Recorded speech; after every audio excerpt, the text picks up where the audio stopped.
दोस्तों पिछले लेक्चर में हमने बात की थी आपसे पोलिनोमियल के सॉल्यूशन के बारे में, और ये उसी वीडियो का पार्ट 2 है। क्योंकि उस वीडियो में इतना कवर नहीं हो पाता, क्योंकि वीडियो ज़्यादा लेंदी होने के बाद बच्चा जो होता है वो बोर होने लग जाता है और ये सोचता है कि मैं क्या ये पढ़ रहा हूँ। तो इसीलिए दोस्तों हम चाहते हैं कि आप जितना एक बार के एक टाइम में पढ़ सके बस उतना ही ट्राई करें, उससे ज़्यादा ट्राई ना करें। क्योंकि सब कुछ पढ़ने से अच्छा है कि कुछ कुछ चीज़ें बहुत अच्छी तरीके से पढ़ ली जाए। तो दोस्तों चलिए ज़्यादा समय न गवाते हुए हम बात करते हैं अपने अगले मेथड की। और ये मेथड जो कंप्लीट स्क्वायर मेथड है, ये भी हमारा सोल्व करने के लिए क्वाड्रेटिक इक्वेशन को यूज में आता है। तो दोस्तों इसका एक एग्जांपल आप यहाँ पे देखना, आपका एक एग्जांपल यहाँ पे है। तो दोस्तों इस इक्वेशन को हम राइट कर सकते हैं। यहाँ पे आपने 2 से इस पूरी इक्वेशन को डिवाइड कर दिया, तो आप ये कुछ इस तरह लिख सकते हैं। दोस्तों बहुत ध्यान से आपको देखना है। हम यहाँ कह रहे हैं कि taking the coefficient of x. सबसे पहले दोस्तों ये जो आपका एक्स का कोफिशिएंट है इसको उठा लेना है।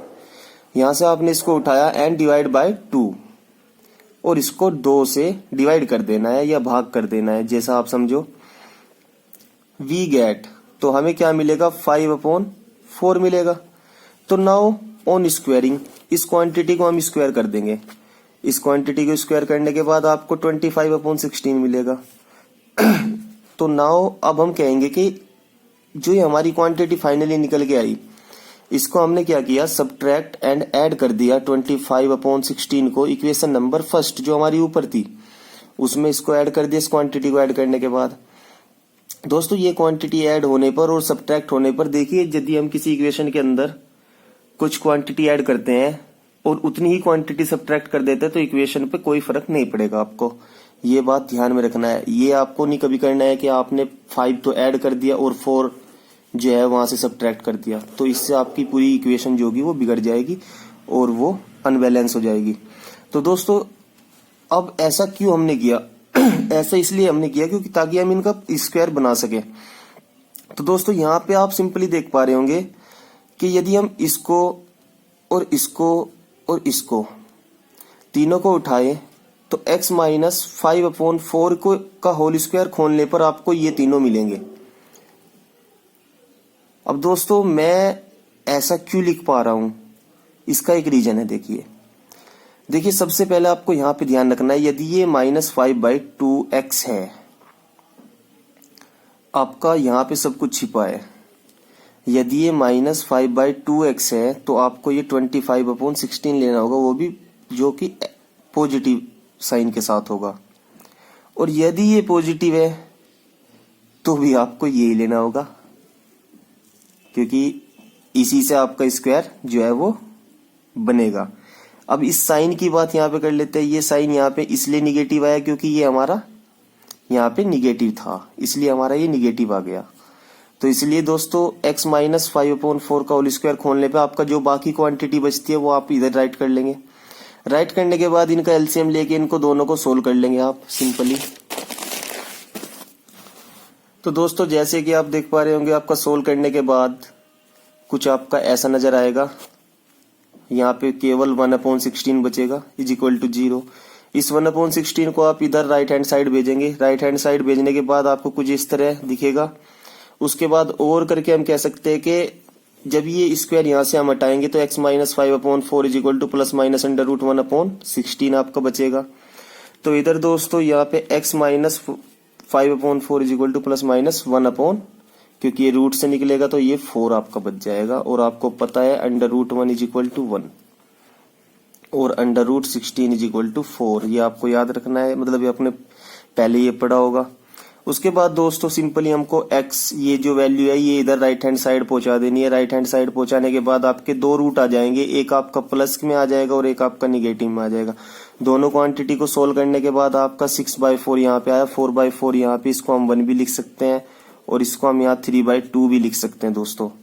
तो दोस्तों ये दोनों हमारे क्या हो गए, रूट ऑफ द इक्वेशन या सोल्यूशन ऑफ द इक्वेशन इसको हम बोल सकते हैं। तो सिंपली दोस्तों अगला एग्जांपल हम ले लेते हैं। 5x² - 6x - 2 = 0। तो नाउ दोस्तों हम क्या करते हैं, फिर सिंपली अपनी ट्रिक वो 5 से डिवाइड लगा दिया पूरी इक्वेशन को, इधर यहाँ पे 1 बना लिया। उसके बाद दोस्तों पुरानी कहानी अपनों लिखनी है कि taking coefficient of x and divide by 2। ये उठाना है, 2 से डिवाइड कर देना है। जैसे ही दोस्तों डिवाइड करना है इसको, उसके बाद डिवाइड करने के बाद ओन स्क्वायरिंग लिखना है। यहाँ पे स्क्वायरिंग लिखने के बाद आपका 9/25 होगा। उसके बाद इतनी क्वांटिटी को सब्ट्रैक्ट और ऐड कर देनी है अपनी मॉडिफाइड इक्वेशन नंबर 1 के अंदर। उसके बाद करने के बाद सिंपली दोस्तों आपको इसको लेना, इसको लेना, इसको लेना है साथ में, और x माइनस 3/5 का यदि हम होल स्क्वायर खोलेंगे तो आपका ये तीनों मिल जाएंगे यहाँ पे, इसलिए यहाँ पे ये टर्म हमने लिख दिया।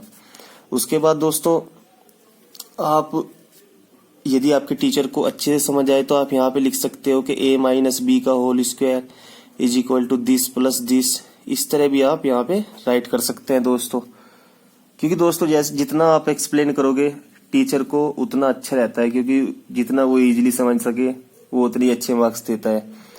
और जब वो चीजों को ढूंढ ढूंढ के निकालता है क्वेश्चन के अंदर से, आंसर के अंदर से, तो उसको उतनी कठिनाई होती है मार्क्स देने के अंदर भी।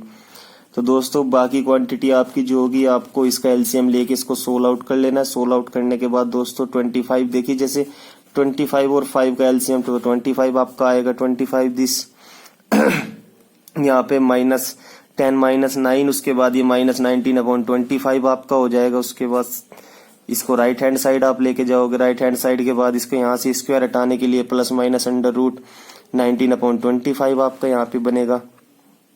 उसके बाद दोस्तों इस क्वांटिटी को आप जो ये राइट हैंड में लेके जानी है क्वांटिटी, x को यहाँ पे सेपरेट कर लेना है। x is equal to 3/5 plus minus under root 19/5। तो दोस्तों these are the root of given equation. यहाँ पे ये आपका रूट ऑफ गिवन इक्वेशन या solution of the given equation आपका निकल जाता है। दोस्तों आशा करता हूँ आपको कंप्लीट स्क्वायर मेथड अच्छे से समझ में आ रहा होगा। यदि नहीं आ रहा है तो आप सबसे फर्स्ट एग्जांपल में जैसे हमने आपको बताया वहां पे आप एक बार और चेक कर ले, ये वीडियो को पॉज करके दोबारा से देख ले। तो दोस्तों कंप्लीट स्क्वायर मेथड जैसे हमने पढ़ा, तो हम यहाँ पे एक इम्पोर्टेंट जो है एक नोट लेके चलते हैं। ये जो है आपका, ये पूरी कहानी को जो आपका एक्सप्लेन कर देगा, जो मैं आपको आगे डेरिवेशन कराने जा रहा हूँ। दोस्तों इस डेरिवेशन को पढ़ने के बाद आपको लगेगा कि आज सर ने कुछ अच्छा कराया है, और इस डेरिवेशन का यूज भी मैं आपको बाद में बताऊंगा। तो दोस्तों सबसे पहले कहते हैं कि कंसीडर द क्वाड्रेटिक इक्वेशन। हमने एक इक्वेशन कंसीडर कर ली दोस्तों, x² plus bx plus c is equal to 0, जहां पे a का वैल्यू का हमेशा 0 नहीं होगा। ये आपको याद रख लेना है दोस्तों। दोस्तों देखिए ये लिखना बहुत जरूरी है। क्वाड्रेटिक इक्वेशन जैसे कोई बोले तो आपको एकदम समझ आना चाहिए कि ax² plus bx plus c is equal to 0 आपका क्वाड्रेटिक इक्वेशन होती है। उसके बाद दोस्तों हम करते हैं कि divide by a in first. पहली वाली इक्वेशन में डिवाइड कर देते हैं a से। आपने किया, देखिए दोस्तों ये कंप्लीट स्क्वायर मेथड ही आपका चल रहा है। यहाँ पे करने के बाद आपका इस तरह बनता है। उसके बाद दोस्तों सिंपली ये आपकी क्वांटिटी उठानी है और इसको 2 से डिवाइड करने के बाद, उनका स्क्वायर करने के बाद ऐड कर देना है। इसीलिए हमने यहाँ पे ये सब कुछ ना लिख के हमने ये यहाँ पे कर दिया। आपको करना पूरा कंप्लीट स्क्वायर मेथड ही है। तो दोस्तों ये करने के बाद आपको सिंपल ये और ये और ये उठाने के बाद आपका बनता है x प्लस b/2a का होल स्क्वायर। दोस्तों इसका और इसका एलसीएम लेने के बाद -b² minus 4ac/4a² is equal to 0। तो दोस्तों सिंपली यहाँ पे आप लिख सकते हैं, इसको यहाँ पे आप पूरा राइट हैंड साइड लेके जाएंगे तो b² माइनस 4ac/4a²। दोस्तों देखिए मैथमेटिक्स की एक ब्यूटी होती है, और ये ब्यूटी क्या होती है कि यहाँ पे जगह जगह पे ना इफ लग जाता है। इफ का मतलब कि भाई यहाँ पे केस अराइज हो जाते हैं कि भाई ऐसा ना हो कि अगर ये होने लगा या ये होने लगा, तो यही एक ब्यूटी होती है। और इससे क्या होता है, हमारा मैथमेटिक्स जो होता है वो एक्सटेंड होना शुरू हो जाता है, मतलब बढ़ना शुरू हो जाता है। तो दोस्तों सबसे पहले हम देखते हैं कि यदि हमने कहा कि इफ यदि ये quantity b² minus 4ac greater than equal to 0 है, then we taking square root in equation number first. तब हम क्या करेंगे, we taking square root in equation number first. हमने square root plus minus under root b² minus 4ac और इसका square इसका आपका अंडर रूट क्या बनेगा 2a। यहां से आप देख पा रहे होगे 2a बना, और इसको ये वाली क्वांटिटी हमने इधर राइट हैंड साइड बुझाई तो x इक्वल टू हमारा आया माइनस के b और साथ में एलसीएम भी ले लिया। यहाँ पे बना minus b plus minus under root b square minus 4ac upon 2a।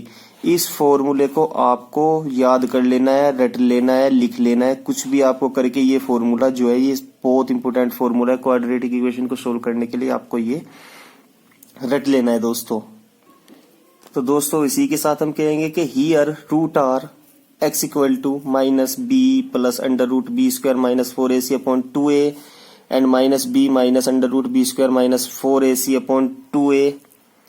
ये आपके दो रूट यहाँ पे निकल के आ जाते हैं। उसके बाद दोस्तों हम कहते हैं if b square minus 4ac greater than equal to 0 यदि है तो ये आपके रूट होंगे आपके ये, और यदि बी स्क्वायर माइनस 4ac आपका क्या है लेस देन 0 है, मतलब ये 0 से कम है, तो जो हमारे दोस्तों यहाँ पे क्या होगा कि जो equation will have no real root, मतलब इक्वेशन के पास कोई रियल रूट नहीं होगा। और आपको रियल रूट से समझ में आ रहा होगा क्योंकि रियल नंबर आपका होना चाहिए, रूट जो होंगे वे रियल नंबर में होंगे, तो इसलिए रूट हमारे यहाँ पे रियल नंबर में केवल तभी होंगे जब हमारी ये क्वांटिटी 0 से अधिक, 0 से ग्रेटर या 0 के इक्वल होगी। तो दोस्तों इस फॉर्मूले का जो नाम है वो हम देख लेते हैं। This formula is known as quadratic formula. और दोस्तों आपको जानकर बहुत मतलब हर्ष होगा कि इस फॉर्मूले को कहते हैं श्री धनाचार्य फॉर्मूला। ये फॉर्मूला श्री धनाचार्य ने भी दिया था और क्वाड्रेटिक फॉर्मूला भी इसको हम इंग्लिश भाषा में कहते हैं। तो दोस्तों आशा करता हूं अभी तक का आपको जो है श्री धनाचार्य का फॉर्मूला जो हमने आपको बताया ये आपको समझ आया कि ये कहां से आया और इसके रूट कैसे निकलते हैं। तो दोस्तों एक बार और बता देता हूं, x equal to minus b plus minus under root b square minus 4ac upon 2a। ये आपको फॉर्मूला याद रख लेना है दोस्तों। अब ये जो हमने फॉर्मूला जो ड्राइव किया है अब इसको हम अपने पास किताबों में रखने या कॉपी में लिखने से तो इसका कोई फायदा होगा नहीं। तो दोस्तों आइए यूज कर लेते हैं क्वाड्रेटिक फॉर्मूला हम अपने किसी एग्जांपल में यह है find 2 consecutive odd positive integer sum of whose square is 290। तो यहाँ पे आपको क्या करना है, हमने 2 कंसेक्यूटिव ओड इंटीजर हमारे ले लिए x और x plus 2 respectively. According to the condition यहाँ पे कहा गया क्या है कि इनके स्क्वायर का जो सम है, जो उनके स्क्वायर का सम है वो 290 के इक्वल है। तो आपको यहाँ पे ये आइडेंटिटी यूज कर लेनी है। आइडेंटिटी यूज करने के बाद आपका इस तरह खुलेगा, उसके बाद खुलने के बाद आपका यहाँ पे आने के बाद यहाँ तक आप आओगे, सोल्व करने के बाद आपका यहाँ तक आने के बाद उसके बाद आप यहाँ पे अगर फैक्टराइजेशन लगाए तो 143 इंटू 1 इक्वल टू 143। उसके बाद 143 के ऐसे फैक्टर जिसका सम या जिसका एडिशन या सब्ट्रैक्शन आपका 2 आ जाए। ऐसा दोस्तों बहुत ही डिफिकल्ट हो जाता है, इसलिए हम यहाँ पे क्वाड्रेटिक फॉर्मूले का यूज कर लेंगे जिससे हमारा वो बहुत इजी हो जाएगा। तो दोस्तों हम इसकी अगर स्टैंडर्ड फॉर्म की बात करें, हमारे पास स्टैंडर्ड फॉर्म ये अवेलेबल है। उसके बाद दोस्तों स्टैंडर्ड फॉर्म से हम कंपैरिजन करेंगे तो हमें यहाँ पे a का वैल्यू मिलेगा 1, b का वैल्यू मिलेगा 2 एंड c का वैल्यू मिलेगा -143। उसके बाद दोस्तों हम जानते हैं कि क्वाड्रेटिक फॉर्मूला आपका ये होता है minus plus minus under root b square minus 4ac upon 2a। उसके बाद दोस्तों here we put all these values, यहाँ पे पुट करने के बाद दोस्तों जब हम इसके यहाँ पे मल्टीप्लाई कराएंगे उसके बाद मल्टीप्लाई करा के एडिशन करने के बाद सिंपल दोस्तों आपका ये हो जाता है 576। उसके बाद होने के बाद आप जानते होंगे दोस्तों जो अंडर रूट ऑफ 576 क्या होता है आपका 24 होता है।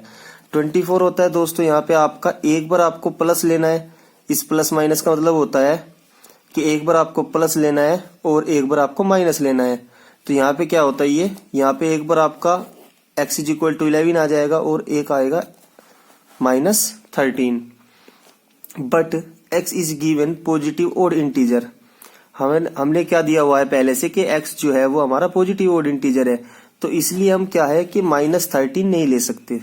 तो इसलिए दोस्त हम कंसेक्यूटिव की बात करते हैं तो हमको यहाँ पे लेना पड़ेगा 11 एंड पॉजिटिव में 13। उसके बाद चेक करने का तरीका आपका रहेगा 11 स्क्वायर प्लस 13 का स्क्वायर जब हम करेंगे और इनका सम करेंगे तो आपका 290 होगा। एडिशन करने पर हमारा 290 हो जाएगा। दोस्तों ये कुछ एक्सरसाइज है आपके लिए जो आप होम घर पे अपने ट्राई कर सकते हैं। क्वाड्रेटिक इक्वेशन लगा मतलब क्वाड्रेटिक फॉर्मूला इसमें आप लगा सकते हैं। क्वाड्रेटिक इक्वेशन है हमारी और उनके क्वाड्रेटिक फॉर्मूले से इनका सॉल्यूशन फाइंड आउट कर सकते हैं। तो आपका क्वेश्चन नंबर 1 ये रहेगा, सेकंड ये रहेगा, थर्ड ये रहेगा। और दोस्तों देखिए आप इस फॉर्म को देखने के बाद कहोगे कि ये क्वाड्रेटिक फॉर्म है ही नहीं, बट जब हम इसका एलसीएम लेंगे x plus 1/x equal to 3, LCM लेने पे x square plus 1/x equal to 3 and आपका ये आएगा x square plus 1 is equal to 3x। तो दोस्तों देखिए ये क्वाड्रेटिक फॉर्म आपकी बन गई।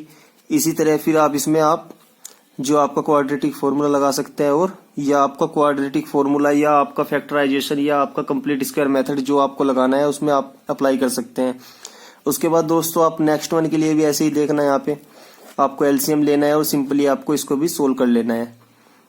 तो दोस्तों आशा करता हूँ आपको वीडियो अच्छी लगी है। यदि आपको वीडियो अच्छी लगी हो तो आप अपने फ्रेंड के साथ शेयर कर सकते हैं और डिस्कस कर सकते हैं इस टॉपिक के बारे में। और ज्यादा जानकारी के लिए आप हमको कमेंट कर सकते हैं। कमेंट कर आप अपना जो आपकी प्रॉब्लम होगी वो किसी भी बुक से रिलेटेड हो, मैथमेटिक्स 10th की किसी भी बुक से हो, चाहे वो एनसीईआरटी हो, चाहे वो अदर कोई रेफरेंस आप यूज कर रहे हो, तो आप हम लोगों को वहां पे कमेंट में बता सकते हैं। वहां से हमारा व्हाट्सएप नंबर ले सकते हैं और आपकी प्रॉब्लम को हम सोल्व आउट करने की पूरी कोशिश करेंगे। इसी के लिए धन्यवाद दोस्तों।